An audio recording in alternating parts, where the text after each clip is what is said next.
Alright guys, so tonight I'm going to do a coin roll hunt. It's January in Ohio, so digging is a little tougher. You might be able to find a good day here or there, but indoor hunting probably the way to go here. Before I start into this guy, you can see this one's sealed. It hasn't been opened. I'm going to open this one and do the hunt in it real time for you. This isn't my first box though of the winter. I did want to show this other one, so it's kind of a lesson learned, so I guess I'll impart it on to you guys. So I called around to some of the branches of my bank and I asked if they had any halves, and I was told, yeah, we do. We have a box of $500 if you're interested in it. And I said, yeah, absolutely, I'm interested in it. So I went to the branch and I picked it up. When they brought it out, you can see that these are the same boxes, right? But what was clearly different was when they handed it to me, I could see that the paper had been cut open and it had been resealed with Scotch tape. And immediately that was an alarm, right? I made the assumption, and I was right. Someone had already gone through it and that there wasn't going to be anything in there. It was even more clear when I actually opened it up and went through a couple of rolls, because the rolls were all separated by date. So any one given roll was all the same year. So I went through 2 or 3 and then I just put it back and I didn't touch it. I realized there's no reason to go through it.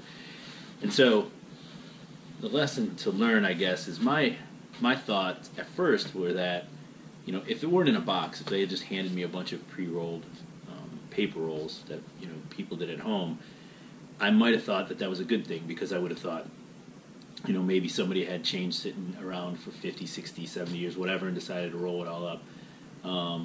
And some of that type of change would be in this. But well, I guess what I learned was that if I call around and ask if they've got existing rolled halves, I'm really playing with fire, because I might get some rolled halves that are like I just described, that somebody had around for a while.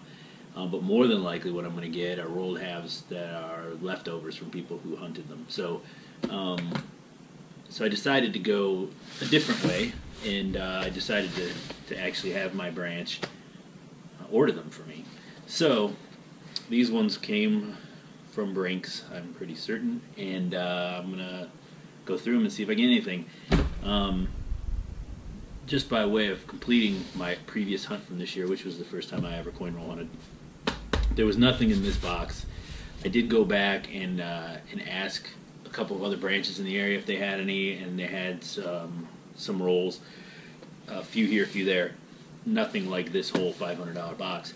And so I went and picked those up, and I did come across one branch had $100 worth, so I got those rolls, and I cracked them open, and I did get a 66 40% silver half, so I was glad about that. I got a couple other interesting things. Well, one other interesting thing, I got an electroplated, gold-plated half, which I think there was some company that was doing this as a gimmick back in the day. It's clearly, it's not worth anything, but it was interesting.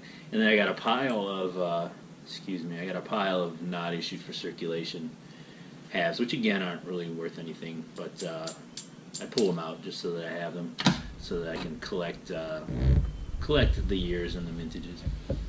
All right, so without further ado, I will rip this open and start digging through it. Don't worry, I'm not gonna play it in real time as I go through all these rolls where there's nothing in there. I'll speed it up, and if I do find something, I'll stop and I'll show it to you. So let me get a bowl and some things, and I'll be back. All right, I'm back. Got myself a gigantic bowl to dump all the coins in, and I guess I'll hopefully have a nice little stack of silver or not issue or circulation, combination both. Maybe, who knows, a 75 or an 87. Somebody decided to circulate. We'll see. But all right, here it goes. I'm going to open this up.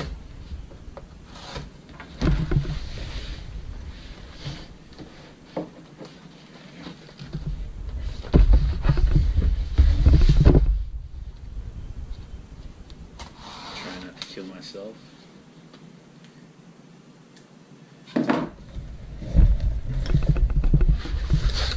All right. So a lot of people like to look at the enders, right? They like to take a look across all the ends and see if there's anything interesting there. You're going to get to see my age because I'm going to have to put these glasses on so that I can see the dates on any of these. But I'm going to take a quick gander across these ends and see if there's anything that looks at all interesting to me. Looks like it might be silver. I don't see anything right out of the gate. So since I don't see anything right out of the gate, I'm just going to start with the first roll. Wish me luck.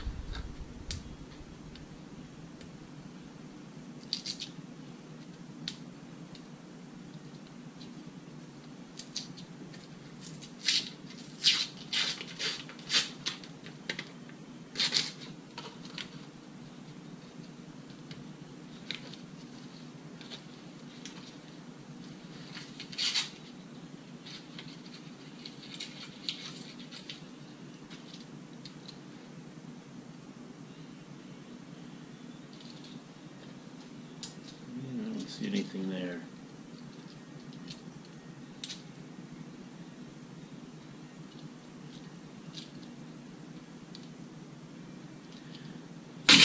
Alright, on the next roll.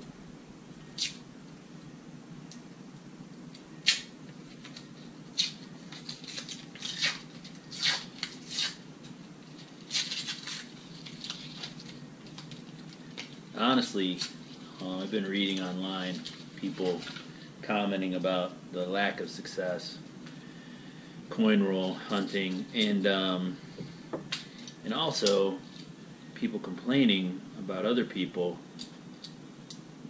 just re-rolling them and taking them back to branches so that they end up in the situation I was in, where I got a whole box that had already been searched previously. And while I understand that complaint, certainly it makes your life miserable if you're one of the people that ends up going to a branch and a bank and getting those. It makes it difficult when you've got $500 worth of half dollars to do anything else with them, right? Because it's Coinstar, you can drop them in there, right? But they're going to take 11%, which adds up quickly when you're talking about this amount. Or you could get a Coinstar credit, gift card credit, but you better really like whatever you get the credit to. Now look at this. Third roll, and what do you see there? So this is going to be a good box, I can tell. Take a look at that. Second from the end. I already looked at it, I can tell you it's a 64. So that's a 90%er, 1964 silver. So this is good. This is nice. It's the first one I've found. I've only coin roll hunted twice. And this is the first full 64, 90% silver half that I found. So I'm really excited about that. It's great. It's a great start. It's the only one in this roll, but I'm not going to be greedy. Getting one is, if I get one per roll, I'd be super excited. Looks like there might be, I'll look through the rest of this later. But hey, that's a win. Alright, keep going.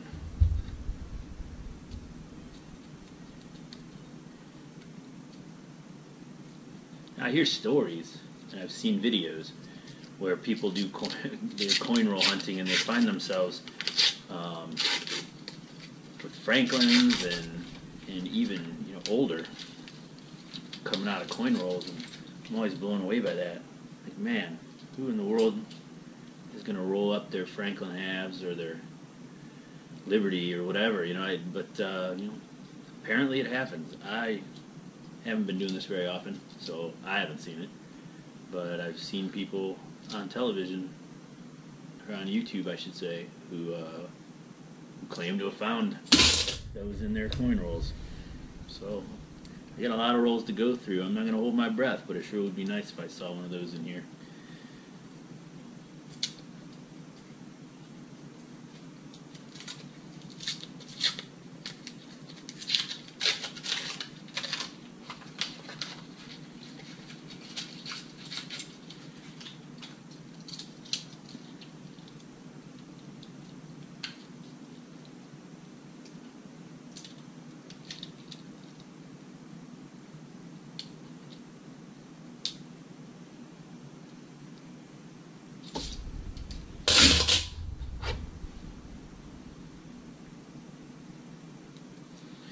It's funny because that 64 was second from the end, not right on the end. So even if I had flipped these all over to look at the ends on the other side to see if I saw anything interesting, it wouldn't have popped out at me. So I was thinking about that, whether or not I should pull the top set out and flip them over just to see whether or not there's anything on the other side that jumps out. Wouldn't have helped there. It's funny, my early success has me greedy now. Every one of these rolls I'm expecting to see a nice white coin edge pop out at me like I did there with the 64.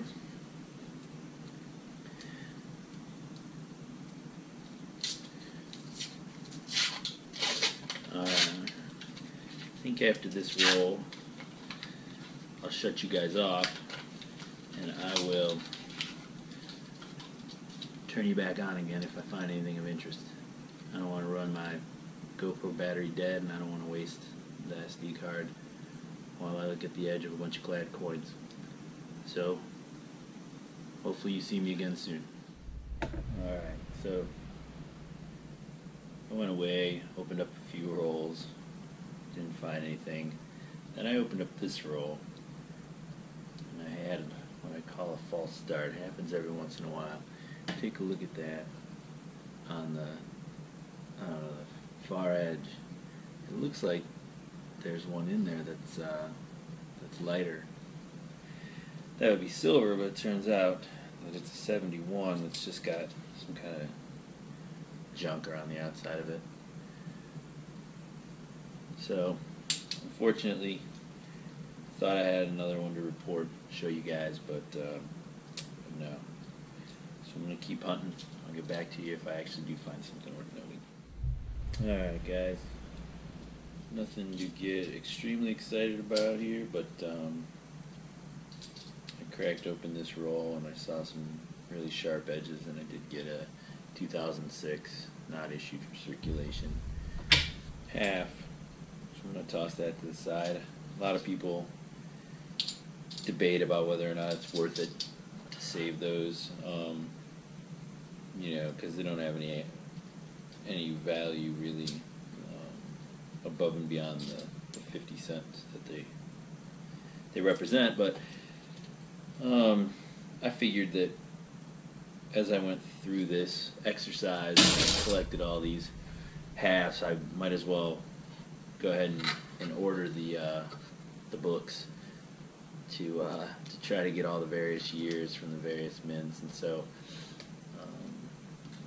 you know, whenever these not issued for circulation ones come up, I grab them, because at some point, if I really do decide to try to complete that entire collection, I'm going to need them. So, you know, it's not that I think that I'm going to get anything out of them. It's just try to keep them terms to get a complete collection, that's all. So that's the first thing I found since I left, of any note, if you want to consider that of note. But I will keep the camera going, crack open a couple more rolls with the camera going, just in case I happen to stumble across another silver like I did when I had the camera rolling right after I opened the box. I was pretty lucky. I haven't gotten any more silver since. So I was on the third roll, and I've done 13 more rolls since then, and I haven't gotten any more silver. You know, getting one these days, from what I keep reading, getting one in a box, one or even just one, is pretty good. So I'm not holding my breath.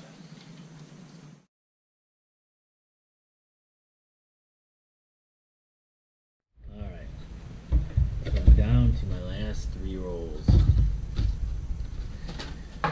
I figured I'll end doing these 3 lives since it was the third roll when I started this that I found that 64 in. So I'll do the bookends, and hopefully I'll have similar success.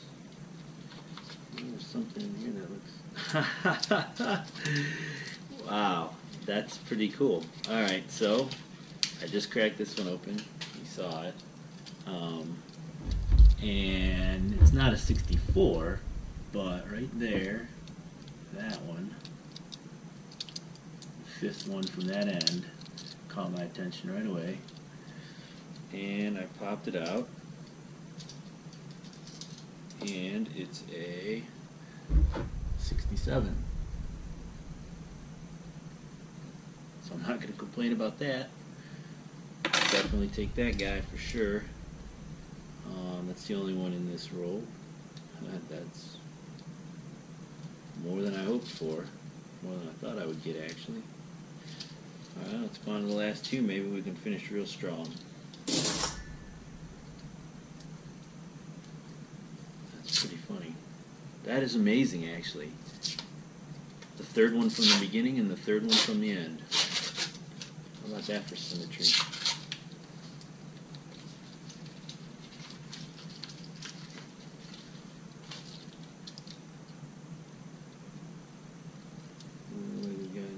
Interest in here. I'm sure as I go through those, I might find a couple more not issued for circulation dates, but you know, those are not worth the big report. All right, last roll. Let's see if we get one out of here.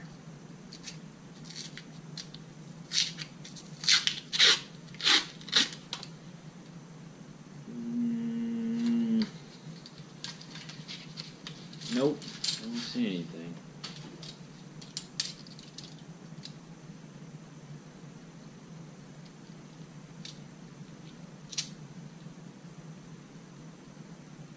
No. No, that looks like it. Well, how about that? That's interesting, right? Two silvers, 64 from the third roll, and a 67 from the third to last roll. I also pulled out this 2006 not issued for circulation coin. But of the 1,000 half dollars that I went through, these were the three of interest. I think these days that's probably about as much as you can hope for. Honestly, I'm pretty pleased. I got a 64 and a 67. And I cleaned up the 64 a little bit, threw it in some water with baking soda and foil between the earlier hunting and this later hunting. So I'll actually clean up this 67 as well, just a little bit, because I like the way it looks when it's nice and shiny. Alright, so that's the wrap up, if you want to call it that. If when I'm going through the rest of these I find anything that I missed, I'll add it to the video. But yeah, successful hunt. $500 worth of coins and 2 silvers. Could be better, could definitely be worse. Thanks everybody. And hopefully my next video will be me digging. Because this coin roll hunting is good for the indoors, but it's not quite as exciting as digging up a target. Alright, thanks. See you next time.